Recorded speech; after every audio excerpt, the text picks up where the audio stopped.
राधा एक छोटे से गांव में रहने वाली एक साधारण लड़की थी। उसकी माँ सुमन उसे बचपन से ही खाना बनाने की कला सिखाती रही थी। राधा को मीठा खाना बहुत पसंद था, लेकिन उसकी माँ ने उसे हर तरह का खाना बनाना सिखाया था। एक दिन माँ, आज क्या बना रही हो? बेटी, आज तेरे लिए खीर बना रही हूँ। तुझे तो खीर बहुत पसंद है ना? हाँ माँ, तुम्हारी बनाई खीर मुझे बहुत पसंद है। शादी के बाद तुम्हारे हाथ के खाने की बहुत याद आएगी। जब भी तेरा मन करे मैं तेरे लिए खाना बनाकर भेज दूंगी। तू चिंता मत कर। राधा की शादी अनिल से होती है। वो अपने ससुराल पहुंचती है। उसका स्वागत बहुत ही उत्साह और प्यार से किया जाता है। आओ बहू, इस घर में तुम्हारा स्वागत है। तुम दुनिया की सबसे प्यारी बहू हो। माँ, क्या तुम बहू को दरवाजे पर ही प्यार दिखाओगी या अंदर आने दोगी? भाभी, तुम अंदर आओ। माँ तो ऐसे ही वही बातें करती रहेंगी।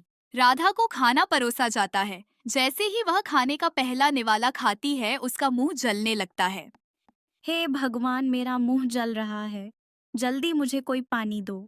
अरे, तुमने बहू को इतना तीखा खाना क्यों दिया? जल्दी पानी लाओ। राधा को धीरे धीरे एहसास होता है कि उसके ससुराल वाले कितने चटोरे हैं और तीखा खाना पसंद बहुत करते हैं, लेकिन उसे कम तीखा खाना पसंद है।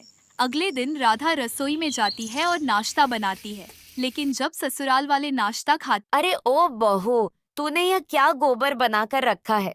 इसमें कोई स्वाद ही नहीं है। माँ, मैंने इसे थोड़ा तीखा बनाया था।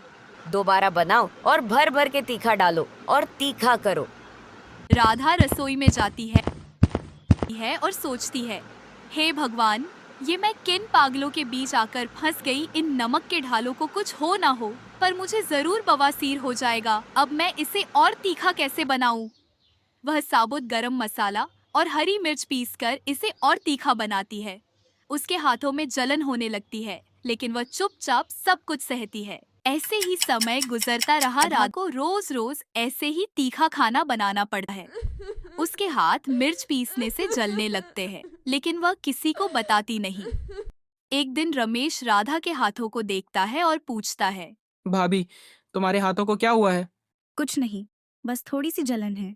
ये तो बहुत ज्यादा लाल हो गए हैं। तुमने किसी को बताया क्यों नहीं? सभी को पता चलता है कि राधा के हाथ मिर्च पीसने से जल गए हैं। राधा रोते हुए कहती है, मैंने किसी को बताया नहीं क्योंकि मुझे डर था कि तुम लोग मुझे कमजोर समझोगे। उस दिन के बाद गीता खुद तीखा खाना बनाने लगती है। राधा को घर के अन्य कामों में मदद करने को कहती है। धन्यवाद माँ, मैं हमेशा आपकी मदद करूंगी।